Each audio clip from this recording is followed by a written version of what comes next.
Good, they missed the rain. Okay.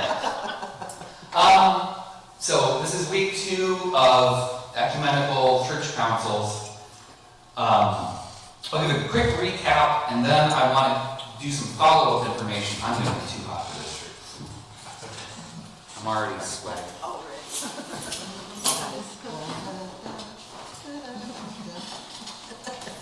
Well, this is the problem with air conditioning, right? I woke up this morning and I'm like, oh, it feels like long shirt weather. And then you get in my air conditioning car, and then I get here and I'm like, holy Moses. Okay, so we're talking about church councils, gatherings of faith communities with the intent of doing things. That's very vague. One of the things we talked about, we talked about many things, but one of the things we talked about last week is we're making a distinction in terms of church polity and history. And I'm going to throw a couple of new terms at you, which it's on your sheet. Okay, you'll notice that there are 2 categories of Christian heresies, but it's actually 2 categories of church history. And we've got the ante-Nicene period, and then we have what's basically referred to as late antiquity. And the next period of history after this is early medieval. Medieval. Is that right? It is now. Oh, you're not done with that. These are categories that are going to be important for the next couple of weeks, because this is essentially, these are changes in history, but also changes in church history. So when we talk about ante-Nicene, we're talking about everything that happens before the Council of Nicaea in 325. Okay? And what's significant about the Council of Nicaea in 325? That is, it's actually the second ecumenical council that is held, sponsored by the Roman government. Okay. This is the second council that's sponsored by Constantine. But what happens at the Council of Nicaea is several things, but specifically, this is where we get the Nicene Creed from. Okay, it's the Council of Nicaea 325. We're going to talk a little bit about that this morning. But this is held generally to kind of be the turning point historically, but also with regard to church polity, on how the church is organized.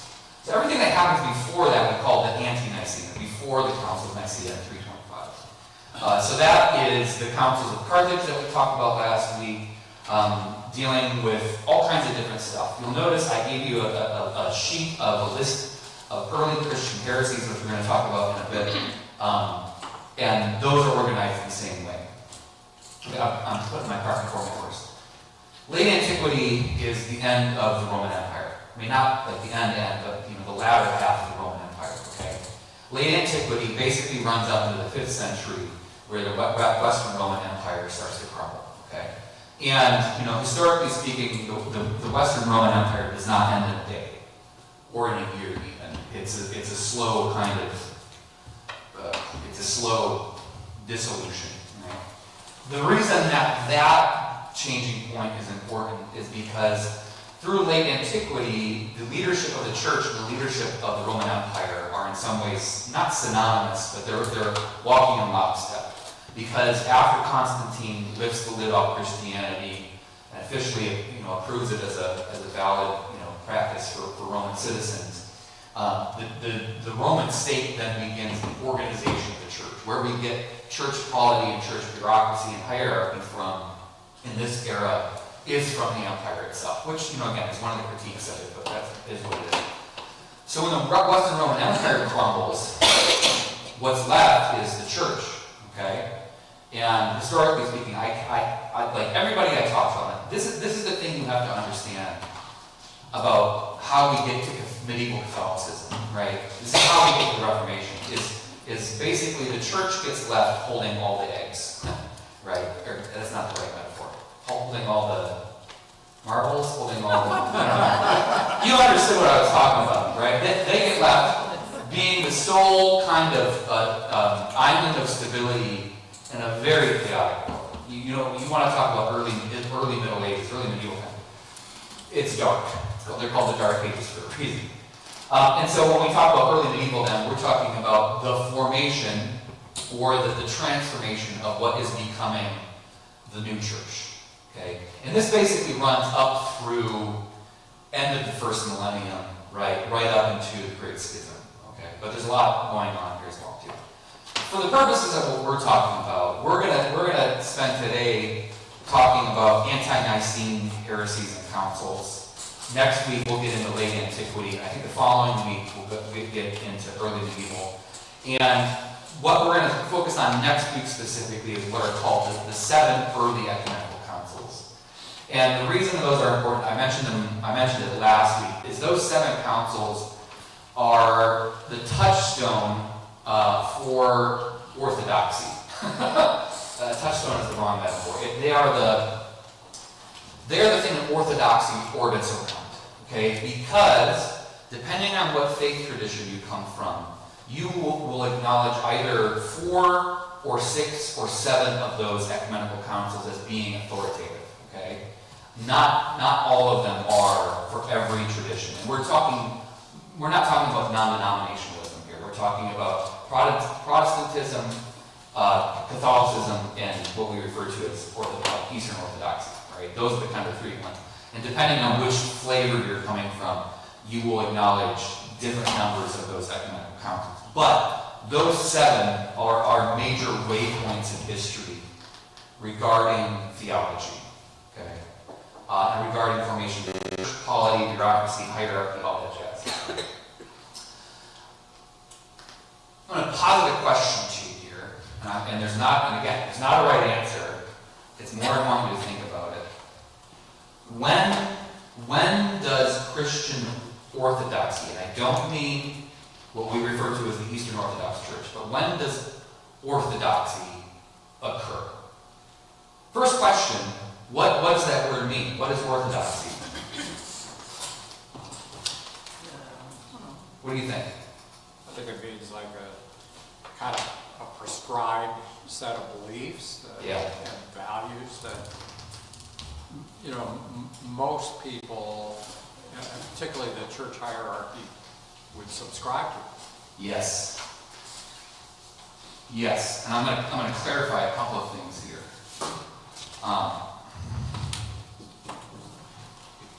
We talked about this not too long ago, but we need to make a distinction here between orthodoxy and orthopraxy. This comes from doxos, which means praise. Praise God from whom all blessings flow. What's that called? The doxology. Yeah. So this is doxos, right? Praise. And this one should be easy. This is practice, right? For behavior.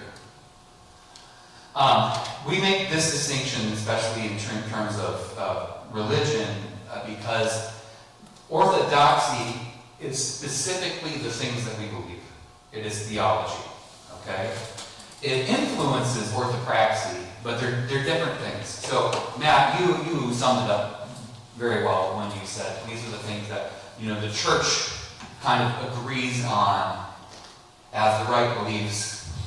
Not necessarily right practices, although that gets muddled, right? In terms of how your doxos, your praise, influences your proxos, your practices. But in this case, what orthodoxy refers to is the right ideas, the right beliefs. Okay? So I'm going to reposit this question. If you were to pick a date of when Christian orthodoxy, right belief exists, what would it be? No right answers. I just want you to think about this. Andy, did you say Nicene Creed, Council of Nicaea? That's a good answer. I would think sometime before that. Around 100.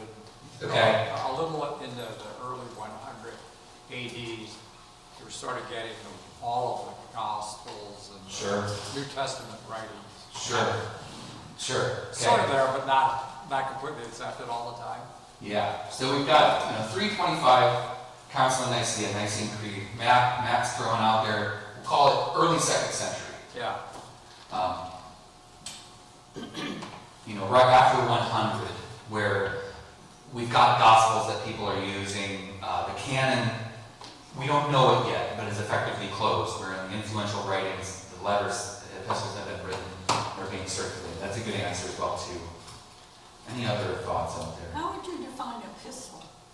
Epistle is just a letter. It's just a Greek word for a letter, a writing, right? So the epistles, in terms of when we refer to them, are the body of literature in the New Testament that are letters written by a person or persons to a person or a community. So we talk about Pauline epistles. Yeah, we talk about the Deutero-Pauline epistles. So there's in New Testament literature, there's 4 Gospels, the book of Acts, and then the rest are epistles, technically. Yeah. John's Revelation and Hebrews are kind of, they're technically epistles. Everything was in a letter, and that. Yeah. Any other thoughts out there? This is pretty good, but if anybody wants to throw their hat in there. So the answer is, when do we actually get Christian orthodoxy? In terms of an ancient setting, both of these answers are correct. Okay? Insofar as that orthodoxy, there is no date that we can say now belief is right. Okay? However, what is happening during the ante-Nicene period especially is literally the development, the almost evolution in terms of survival of the fittest, not evolution, but survival of the fittest of what we come to take for granted as orthodoxy. The Council of Nicaea, this is again why we use that date as kind of the marker. Council of Nicaea really goes a long way in terms of cementing what we think of as Christian orthodoxy, rightfully. Okay? And when I say Christian orthodoxy, I don't mean that these beliefs that that Christians held 300 or 1,700 years ago, they're the exact same thing as we believe now. That's not the case at all.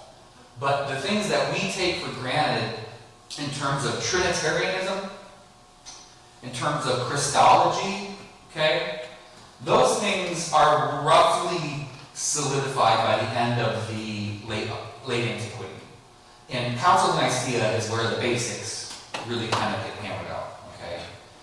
What marks the difference in theological arguments between pre-Nicene and late antiquity is pre-Nicene is the Wild West in terms of the church, and how the church is organized, but in terms of what the theological arguments are. Everything is up for grabs in the pre-Nicene period.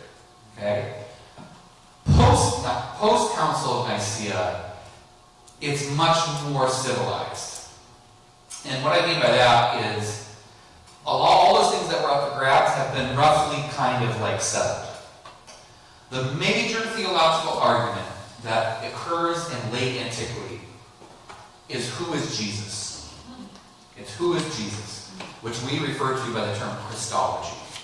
Every heresy, every council, every conflict in the church that occurs in late antiquity has to do with who Jesus is. And again, the theologies that we create around Jesus in terms of Christology. Who is Jesus? What is his significance? And when I say who is Jesus, it's is he fully human? Is he fully divine? Is he both? Was he actually born from God? Was he adopted?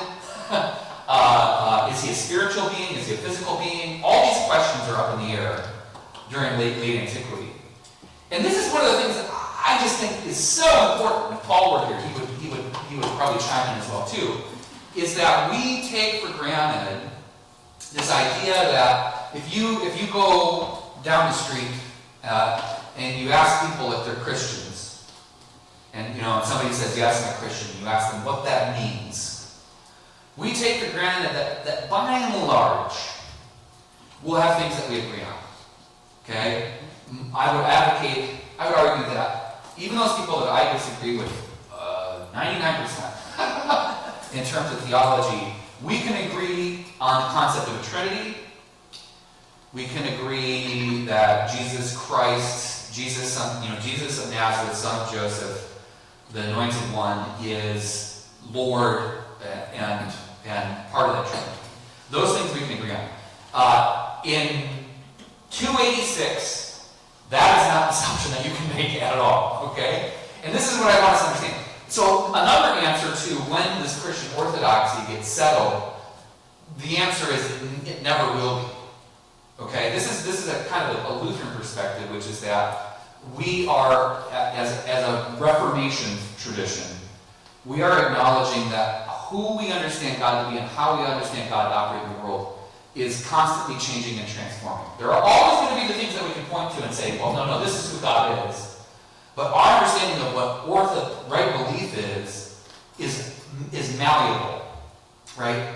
And I would point to our own councils, right? So it is 2026, 15 years ago, we had a council within our denomination that said partnered LGBTQIA plus individuals are able to be ordained in the church, which in and of itself was an acknowledgement that homosexuality and spectrum of sexuality is not inherently sinful. That was what we said, okay? It's not what? Inherently sinful, okay? 39 years before that, not the ELCA, but its predecessor denominations, acknowledged that it was good to ordain women, which is a significant change in orthodoxy. Right? It's actually a change in orthopraxy, but it points to a change in orthodoxy, which is that despite conflicting messaging in the New Testament, we as a denomination, or we as Lutherans, uphold the right and privilege of ordination towards women. Right? Paul, I'm sorry. Okay, I'm wondering if the search for who Jesus is has anything to do with, in the realm of the pagan gods and the pantheon of the Romans and the Greeks. They knew where their gods and goddesses came from. I love when you ask questions, Paul. You always have great insight. And the answer is yes. Okay. Who we hold, well, and again, go across traditions. So if we look at the great diversity of Christianity in the modern era, and you pick any kind of cultural tradition within that, and what you are witnessing is you are witnessing an image of God that is influenced by who you are, and influenced by where you came from, and influenced by your people's culture and context. So, for example, within our Scandinavian Lutheran Church, it's different now, but 20 years ago, if you were to walk the halls of any Lutheran church, LCMS, LCA, and all the variations, and there was a painting of Jesus, Catholicism is the same thing.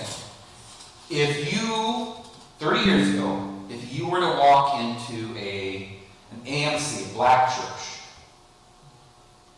would you have seen the same thing? No. Yes and no. Yes and no, because what we were witnessing, especially throughout the 80s and 90s, is this transformation in black Christianity, which is profound. There's a Catholic priest in Chicago. His name is Father Flegger, Pfleger. He is Chicago famous. He's got, guy's absolutely insane. In a good way. Like, he chained himself to a bulldozer, all kinds of stuff. Catholic priest, white guy from Irish stock, that gets placed in a historically black neighborhood in a dying Catholic church, and to say he basically transformed it into a thriving black community that is now a thriving black activist Catholic community. I got to visit his church, and one of the first things that he did, well, he didn't do it. One of the first things that he empowered the congregation to do is you walk into their chapel, and there's a giant black Jesus on the wall behind the cross. It's one of the most beautiful things I've ever seen. So right there, right, when we talk about who we are influences who we understand Jesus to be, it's a perfect picture. Heiki, has anybody heard of Heiki?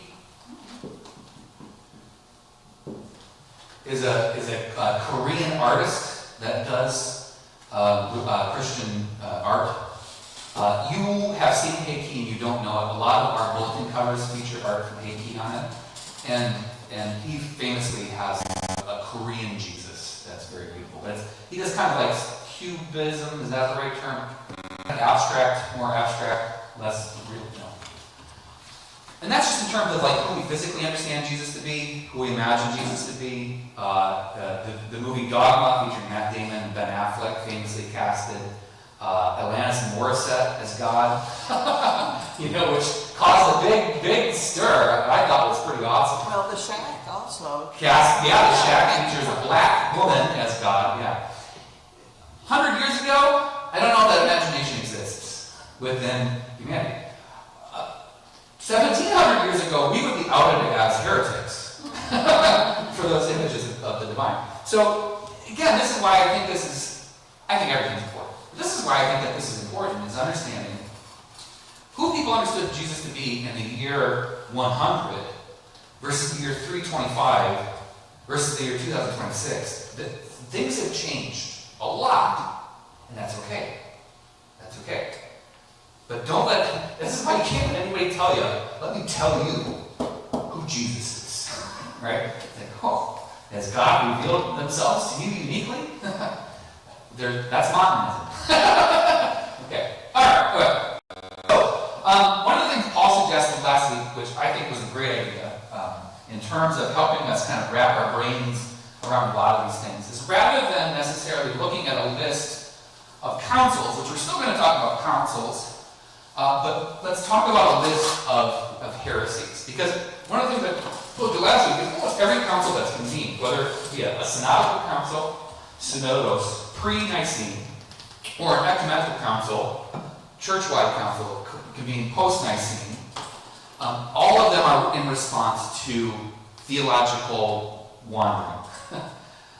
And as we've been talking about what orthodoxy is, I want you to think about the Wild West of pre-Nicene Christianity. There is no orthodoxy. And what I mean by this is there is no established right belief. There's no book that you can open up, right, that has, the Book of Concord, or, this is the book of theology which we all hold to be true. It does not exist. The Bible, as a cohesive thing, barely exists. So we tend to think of like there was this center point of orthodoxy, and all of these heresies were like data points out beyond the center. Okay? In reality, what is going on is cell division. it's cell division. Insofar as that, here is where Christianity is, and it's maybe this kind of like amorphous cloud, right? There's a center, right? There are the things that most Christian communities hold to be true about who Jesus is and Jesus' significance and what it means to follow Jesus. But the variance between here and here can be significant, right? In terms of, there are people that include themselves in this Christian movement, but they, in terms of like the majority, there are fringes, okay? And it's maybe even less cohesive than this. It might be more like there's a big great cloud and you fall somewhere in there, okay? And there's no book that you can pick up and say, this is what it means to believe in Jesus. But didn't they get most of their information through the letters of the apostles? Well, hold on, Linda. And you're answering your own question, which is yes. There were the sources, there were things that you could point to as reference points in terms of who Jesus is, in terms of Pauline letters, in terms of what gospels we hold to be true. But at what point did those become things? I erased the name, but Matt puts up early second century. Early second century is kind of that point where churches have through use, acknowledged Pauline theology as being important. There's a lot of other voices out there still, okay? Which we're gonna hear about, which are on your list. What if there's anything I want you to kind of understand is that we think of heresy as being the weirdos out there. But what heresy actually means within the context of this Wild West early Christianity is this is a cloud of Christianity, and at some point they're like, this part isn't. Like they take a scoop out of the community and they say these theologies over here, they're not it. Okay? And so what happens then is this reforms again. And now this is the new Christianity. And then they're like, oh no, this part isn't. Okay, and that gets cast out. Okay? It's very much, I use the term natural selection, but it's very much this process of editing and revision of what we hold to be truthful with regards to Jesus of Nazareth and his place, okay, and what it means to follow him. Does that make sense? Mm-hmm. Does that make sense? Okay. So when we talk about heresies, the temptation is to read this through the Spanish Inquisition lens, which is this idea that these are people who have been influenced by the devil. And it's our job to root out that evil within our church. When in reality, it was a literal church council meeting where 67% decided that they didn't like what the 33% was talking about. And they said, sorry, but you're either going to have to recant that or you can't do this anymore. That was the choice that was usually given. This was not hunt down the heretics. This was, we're going to give you the opportunity to say that's not actually what you believe. Which, again, sounds weird, but it was okay. Okay, let's talk about examples. Pull up your list. How many of you have heard of or remember the term Gnosticism? Yeah, that's probably one that I think most everybody is familiar with. The thing about Gnosticism is it is not a monolithic or cohesive movement. When we use the term Gnosticism, what we're actually talking about are these using this example, these data points that are way out here. But the thing that they share in common is the idea that there is some kind of secret knowledge that is required in order to access Jesus. And hence, gnosos, to know, or gnosis, knowledge. Okay? And you can kind of theorize where this comes from. I think where this comes from is it comes from the influence of Hebrew mysticism, but more importantly, Hellenistic mysticism on Christianity. Somebody brought up paganism earlier. Paul brought up paganism. Okay. Within, what does Roman spirituality look like? And that's a really big topic. But in reality, what it means is that there are a broad pantheon of divinities that are celebrated within the Roman mythos. But depending on where you live, kind of determines which divinities you pray to. Okay? For example, if you live in a seaport, you're going to need to appease Poseidon eventually. Okay? But if you live in Athens, obviously you revere Athena, and it's more complicated than that. You'll have temples to multiple gods within a city. But within that, there are priesthoods for each of these divinities as well, too. And within these priesthoods are the gnosis, the secret knowledge of following or worshiping that specific divinity. Okay? So it's not that there's one thing here. I want you to understand that kind of mindset, right? So what do you do when you're a Roman general or a Greek general and you're about to fight a battle and you want to know how it's going to go? What do? Run. Yeah. Well, specifically, you consult an oracle. right? Historically, you would consult the oracle at Delphi, who was tied into the faiths, right? And understood the skein, S-K-E-I-N, of time and fate as it's being woven, okay? And so it is not only acceptable, it is taken for granted that there are people within these faith traditions that hold special mystical knowledge that is not to be shared because that's how they guarantee job security. Okay? I think that those influences are what kind of inspires and influences what becomes Gnosticism. Is this idea that, well, yeah, you follow Jesus, but I, through reading and praying and whatever, have discovered or have revealed to me the secret and sacred knowledge. And if you want to follow Jesus, you've got to buy my book. Andy. That really hasn't stopped. No, that's why I was throwing out buy my book line. Yeah, Gnosticism. What I put on there, 2nd century. Gnosticism never ended. In fact, all of these heresies actually kind of rear their heads in various forms, multiple times throughout history. I mean, even our current, you have Mormons is that way. Yeah. I mean, exactly. The Pentecostals are sort of in that group that it's a. Oh, they're Montanists. Yeah, but That's what I mean.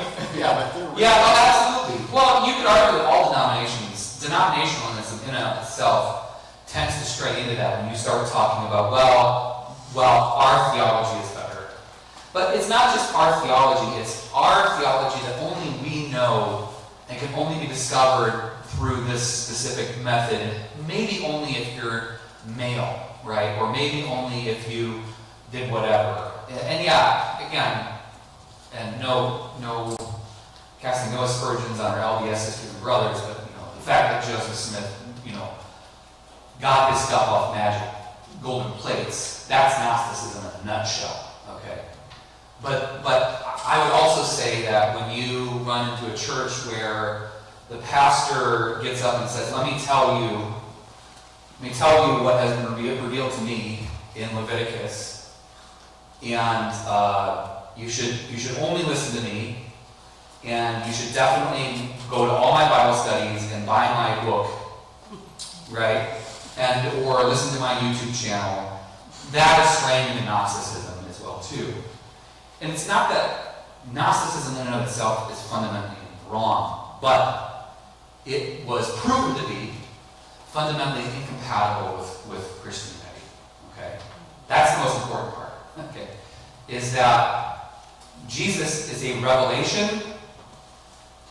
Jesus reveals himself. God reveals themselves to the world. They do not cover up or hide. Okay? That's what truth means. Aletheia. Truth means the uncovering. Okay? So Christianity, in its core, has no secret knowledge because Christianity uncovers, it reveals, it does not hold secret. Okay? That's a different part. But anyway, here's the thing about Gnosticism too, is that by and large, it kind of organically gets overcome. In that there are all these kind of little sects, S-E-C-T-S, that pop up, and they're very geographically restricted, right? Again, just because of the nature of the world at that point in time. And essentially what will happen is kind of the situation which I described, which is somebody will say, hey, the Phrygians believe this weird stuff, and it'll get forwarded to the bishop in whatever, Pamphylia, Rome, or something like that, and they'll say, yeah, that's not it. And then word will eventually make its way back, and they'll say, no, that's not it. You have to give this up. And they'll say, yeah, maybe we will, or no, we won't. And then, again, there's no central authority at this point in time. So then the rest of the churches will say, well, that's not cool. We're not teaching that. And it just kind of dies out on its own. There's not any real violence per se. So, I like your word incompatible.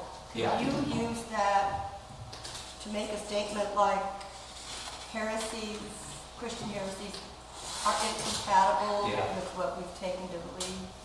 Yes. I mean, that poor people went to the stake for that. I mean, yeah. The beginning of the second millennium, well, actually most of the second millennium, for Christianity is rough in terms of between Crusades and Inquisition and just the conflict within the church hierarchy in general. And that's a whole other history lesson in terms of how we get to this point of this very inflexible, cold, judging. If you don't believe like us, you get burned at the stake. There's a lot going on there, and it's not just about religion. It's about a lot. It's about plague and death and suffering and war, and all that stuff. But yeah, from a modern perspective, people were getting burned at the stake. I mean, Johann Hus, perfect example. Luther's predecessor, who 100 years before was like, you know what? I think everybody should be able to read the Bible if they want to. I don't think just the priests should get it. And what did they do? They burned him at the stake. Right?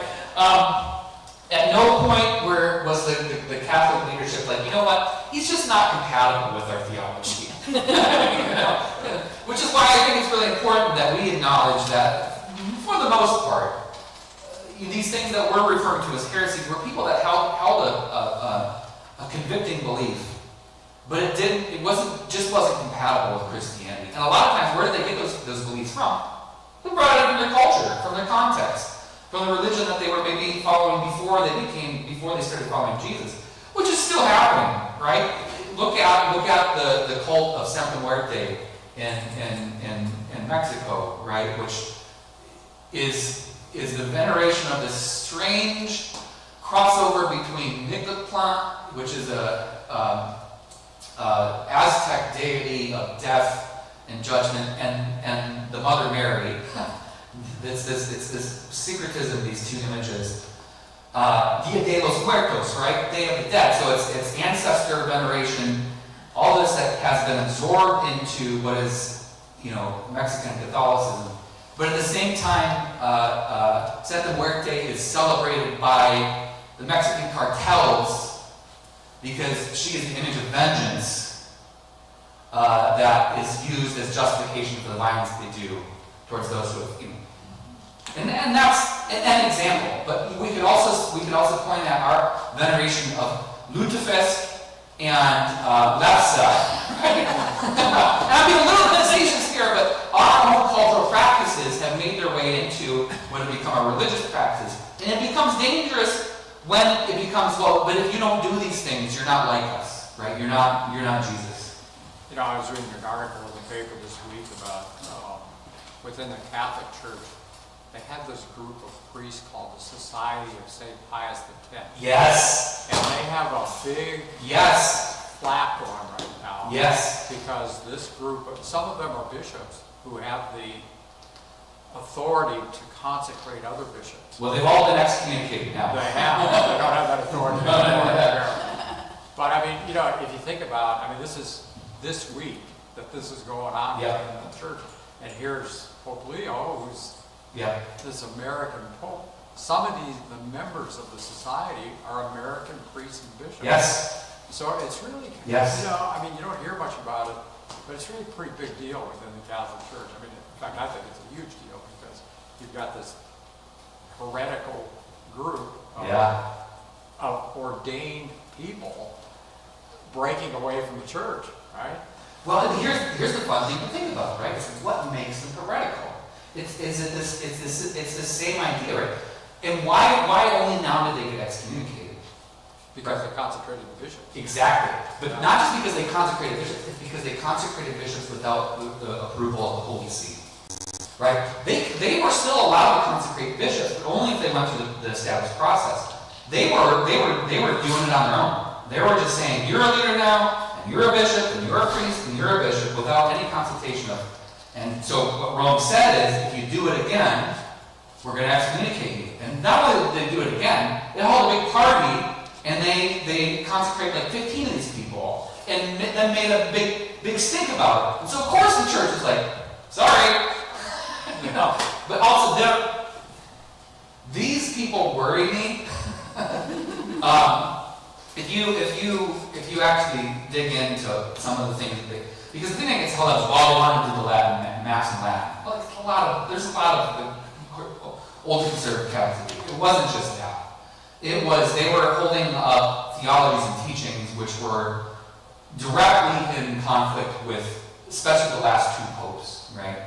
And the things that we celebrate Pope Francis and Pope Leo for in terms of their social statements, in terms of their kind of like trying to witness to a more compassionate and accepting Catholicism, the cult of Pius was specifically against that. they were like, no, Christianity, Catholicism needs to be restrictive. It needs to exist within these boundaries. You must be male in order to be a leader. They're preempting all this stuff. Anyways, but yeah, I mean this is a modern day example of exactly this. Yeah, great stuff. Okay, Marcionism. Who's heard of Marcionism? I mentioned it a time or two, and the summary I've got here is Marcionism was this idea that the God of Jesus was a different God from the God of the Old Testament.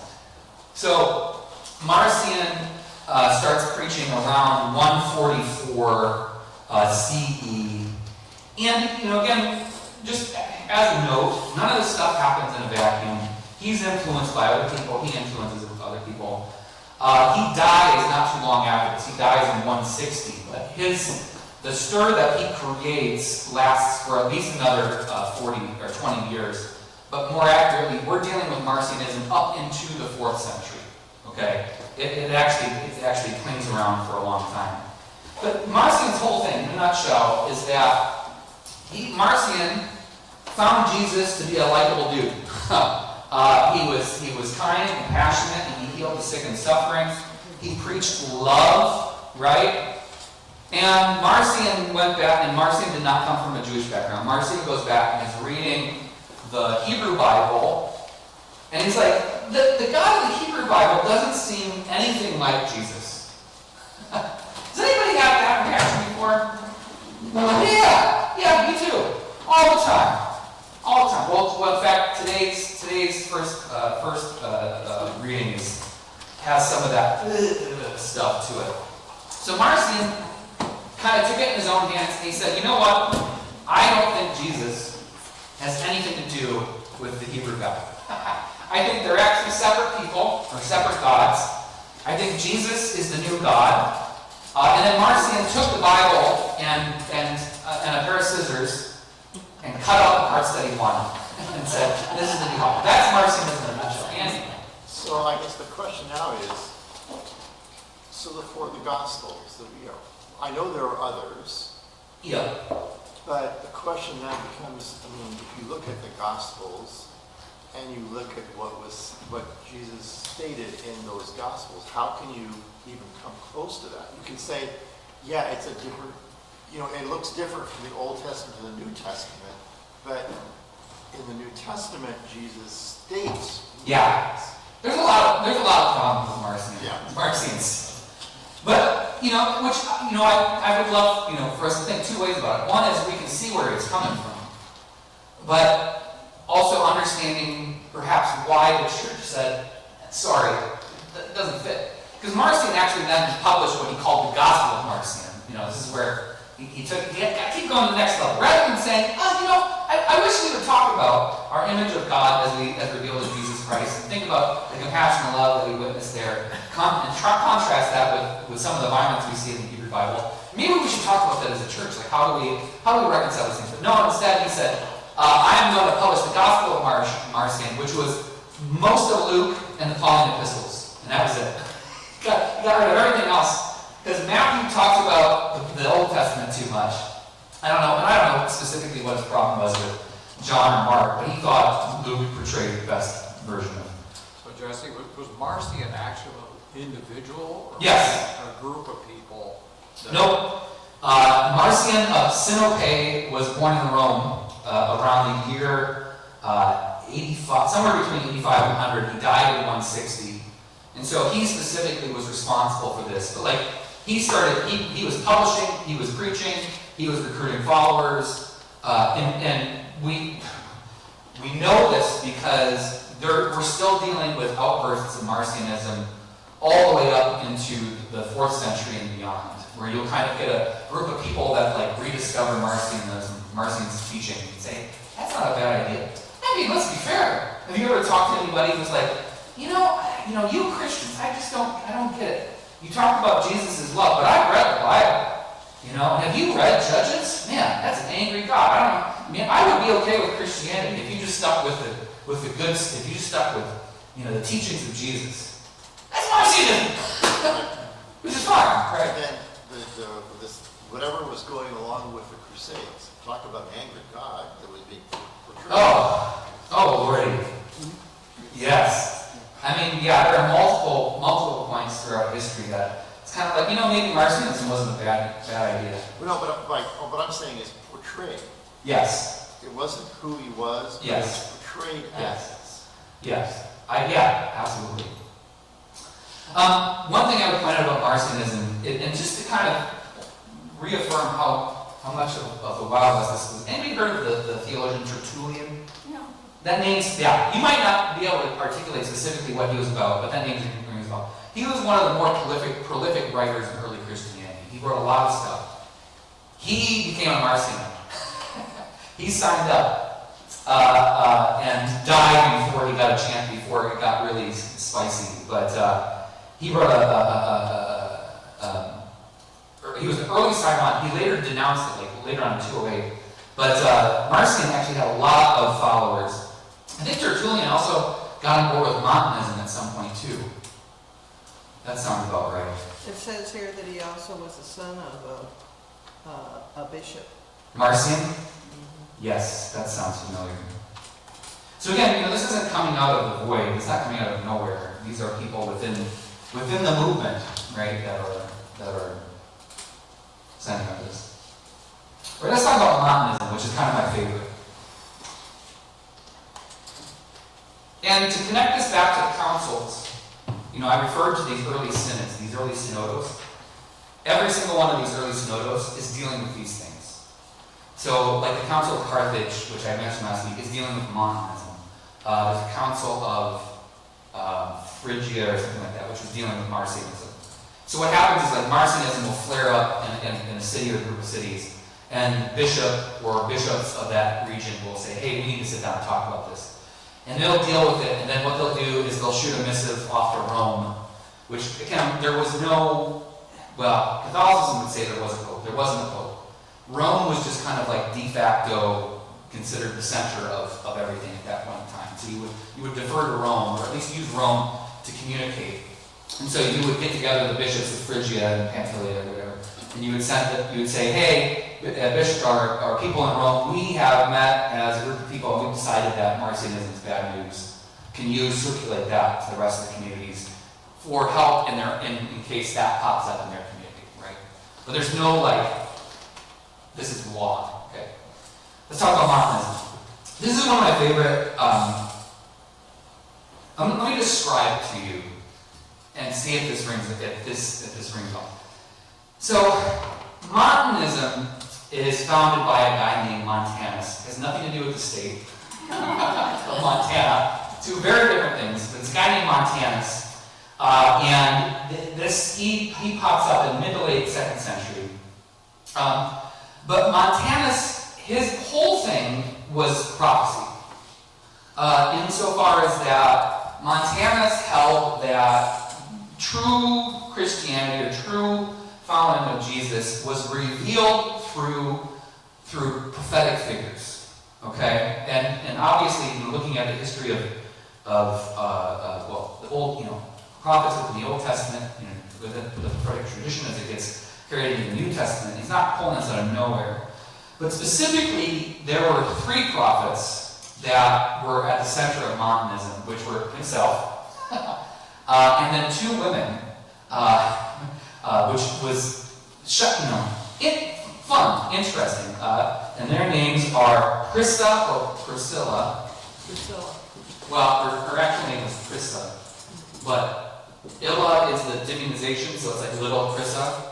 But people will say Priscilla because the other woman's name was Maximilla. So little, big. Anyways, so Priscilla, Maximilla, and Montanus were the three central prophets of Montanism. And it was different from other prophecy insofar as that this prophecy was all about ecstatic experience. So prophecy exists within the Jewish tradition going far back. But who are the prophets, right, that we celebrate? Isaiah, Elijah, Ezekiel. How did they do their things? They would preach, right? They would go into the square and they'd say, this is bad news. Sometimes they would write. It would get recorded down. But by and large, what prophecy is within the context of the Hebrew Bible, as it flows into our Christian theology, is that it is the Word of God as announced into a specific situation. So this morning we're going to read 1 Kings 19. We're going to hear about Elijah prophesying to Ahab in Israel, saying, hey, you guys are on a bad path. If you keep on this path, things are going to go poorly. What Montanus and Priscilla and Maximilla did was they would hold worship services where they would start to tremble and they would have what appeared to be seizures, and they would start speaking in a language that nobody else could understand, and they would throw themselves on the ground, and then they would issue a divine revelation. Isn't that Pentecostal? This is what I'm saying. Again, I'm not throwing any shade at our Pentecostal sisters and brothers, but nothing is new. Everything comes from somewhere. And early on, actually, Christianity was like, oh, we're kind of on board with this. This is fun. They had some really exciting worship services, and people were glamming onto it, especially people who were not literate, who were more poor, because it was impressive. You can think about all the reasons why that would be something that you would want to get involved with. This person is touched.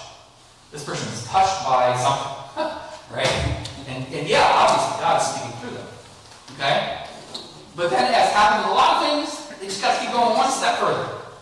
One of the cool things, though, that I wish would have stuck around, and I blame the Montanists for the lack of them in early clergy, is that they celebrated and announced the full inclusion of women in leadership of their movement.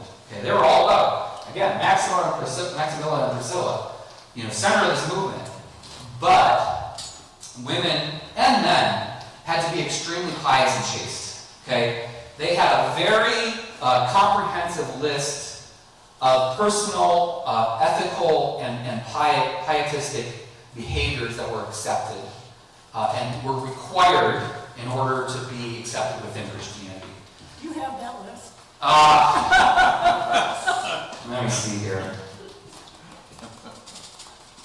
I mean, shockingly, it's stuff that they might have pulled from Paul, right? So it begins as things like chastity, temperance, no fornicating, stuff like that. Where it starts to get different is where then they start issuing essentially descriptions of right behavior for women within the church, right behavior for men within the church, and not only saying this is how you should behave, requiring adherence to a specific set of behaviors in order to be accepted within the community. And they themselves were saying yes and no. And this is actually the point at which the church, the broader cloud of Christianity starts to say, you know what? we're not going to entrust you three with that kind of authority. Maybe we agree with you on some of this stuff. Maybe we agree that we wish that you wouldn't drink booze or whatever. But we don't want the three of you being the ones that decide everything. And what ends up happening is Montanus doubles down on it, where he's like, well, not only am I the only, or are we the only ones that can say these things because we are receiving the direct word of God, we are now condemning anyone who disagrees with us. And so you can see where this is. Here's what I find fascinating is, is anybody familiar with Azusa Street? With what? Azusa, am I saying that? Is that the right word? Southwest, or Southern California, early 20th century, Azusa? Yeah. Is the beginning of modern Pentecostalism. And again, I am not in any way, shape, or form saying that Pentecostalism is heresy, but I want to draw some similarities. So there was a house on Azusa Street, out of which modern Pentecostalism was born. And several of the things that marked it were this ecstatic experience of worship, the full inclusion of women in leadership, right?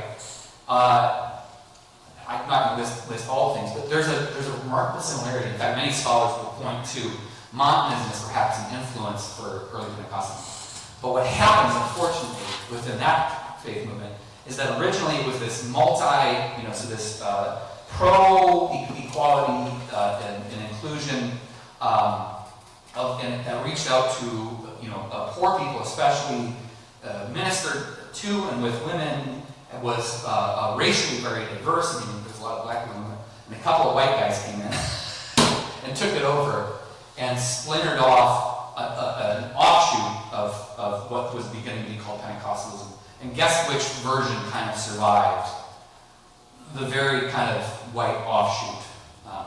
That other form is still there, but it is no longer. I mean, I think there are black Pentecostal churches, but it has more that it's that kind of spirituality has influenced black practice.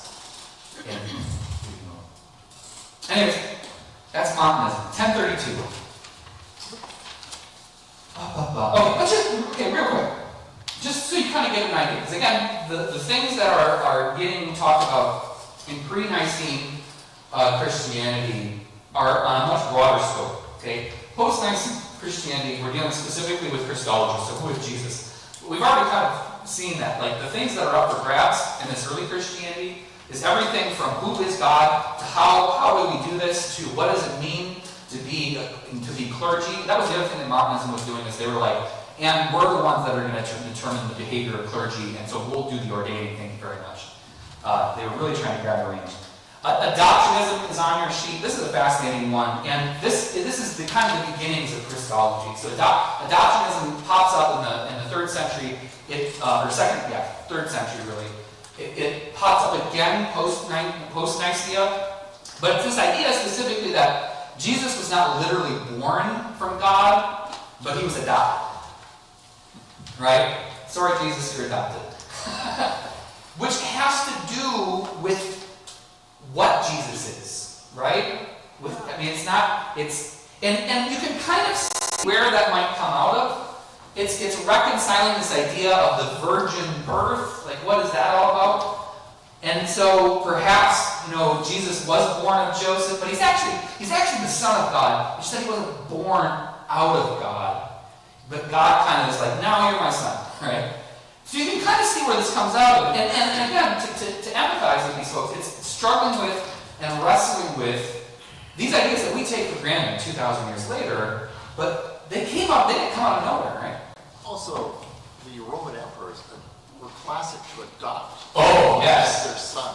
Oh, yes. So this is classic for that. Oh, absolutely. Oh, yes. I mean, the idea of looking for a worthy heir, right? So you find, Persian Empire. There's a so Cyrus the Great is the guy that founds the Persian Empire. It's more complicated than that, but he has a son named something. Starts with the M or a B or something like that. Anyways, his son is not near what he was in terms of efficacy. And he starts running the empire into the ground. And a bunch of his generals get together and it's like, we gotta get rid of this guy. and so they end up recruiting his son, grandson of Cyrus, something like this. I might be a generation off here. And they essentially say, he is now his dad. So they literally try and rewrite history saying that, well, he is now the reincarnation of his dad. He's actually the emperor, right? It's okay. Well, that fails, and then there's another guy named Darius, who is somehow related, and they're like, Darius, never mind, you're the new dad. It's not actually your dad, but you're now him. You're now the emperor, because it was so important to them that whoever was emperor was the son of Cyrus, or of the lineage of Cyrus. Even though Darius isn't related at all. And Darius becomes one of the most famous people in his era, and ends up being the line that results in Xerxes, who we all know from the 300 in the Peloponnesian War, the Persian War. Anyways, yes. And then Sabellianism has nothing to do with Sibelius, the composer who was a contemporary of Mozart. And again, you can see people struggling with this. It's the idea that the Father, Son, and the Holy Spirit, the Trinity, are not actually three separate people. They are just one person, but in three different understandings. Have you ever heard a sermon on the Trinity that talks about the Trinity that way? This is one that got waved over my head all the time. It's like, when you describe the Trinity, be careful not to fall into Sabellianism, which is this. And I'm like, oh, man, you're making my head hurt, right? But Sabellianism was this idea that there was no three separate persons within the Trinity. There's no Father, Son, and Holy Spirit. They're all really the same God. Again, this is, monotheism in a nutshell. It's just they're different aspects of who that person is. And yet, those people, sorry, see you later.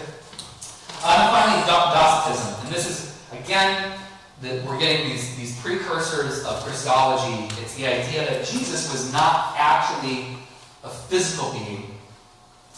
Jesus was pure spirit, okay? And that his physical form was actually an illusion. And here's where this comes from. Jesus did not actually die on the cross. This is one of the things that Docetism is wrestling with, is that, God can't die. So he wasn't actually, he appeared to die. We get the illusion of him dying, but he's pure spirit. There's no way that he could. But the other part of it is actually they're pulling from Pauline literature. Paul who famously kind of gets into this duality of the physical, the body versus the spirit. So they're pulling from that as well too. But again, we think of heresies as people in black cloaks, I don't know, sacrificing goats on an altar or something like that. But it's, if there's anything that you take away from this, it's just people trying to figure this stuff out. That's all it is. It's that first 300 years of Christianity, people trying to figure stuff out. But on this, what you just said about a physical form of an illusion, back in the 70s, there was a movement going on in colleges teaching the fact that we're all an illusion. Yes. That is the well, and that's been taken further. It's the simulation theory of reality, which is that we're all actually just living in a simulation, right? None of this is real. There's some supercomputer somewhere that's creating all this. Yeah, I'm not even real. It's just my brain. Yep. My brain visualizes. Yeah, this is the only thing. The thinking creates me. Matrix. And, the Wachowskis did not create this. They stole the simulation theory and created a movie out of it. What is the word to use when you're talking about the Trinity, the three aspects of the same what? How you articulate that? Yeah, what word to use here? Well, in order to not be a Sabellian, I was worried about that. in order to not be a Sabellian, I would articulate that we hold the Trinity to be three persons that are God. That's it. Well, there's always more than that. Yeah. This is I could do 5 hours just on how we. Quick example. I have a professor in seminary, and he's a great guy. He was supposed to be teaching a class on practical theology. In other words, how do we engage in the neighborhood and our community as churches? He did not do that. In fact, it's because he was strong-armed into teaching this class that he didn't want to teach. He literally just pretended that none of the curriculum existed, and he just taught a class that was nothing but him talking about the current book that he was writing. Okay. And the book that he was writing was all about the concept of perichoresis. And perichoresis, I don't even know what perichoresis meant. Perichoresis is the way that he describes how the Trinity relates to itself. Oh, wow. So if we as Trinitarians hold that God is three persons in one, then one of the significances of that is that if it's three persons that we're talking about, they are three interrelated persons, meaning that they have a relationship with each other. Yeah. Okay? Which is profound, and that's fun to talk about. And I think it's great. But he taught an entire semester, which was supposed to be about how you relate to your neighborhood, and he only talked about this. And all I can remember is that he always talked about perichoresis as the dance. He described how the Trinity was constantly involved in a dance, and that's what perichoresis was. And I'm like, I don't get it. I don't get it, man. I think that's a beautiful image. I don't understand what that actually means. And that's my brain shut off. And I realized, you know what? P is for pastor. All I need to do is pass this class. Okay, I'm running late. We gotta get going. So next week, we made it through anti-18 period. Next week, we're gonna talk about late antiquity. Yeah! We're gonna have fun with Arianism, Apollinarianism, and the Euchites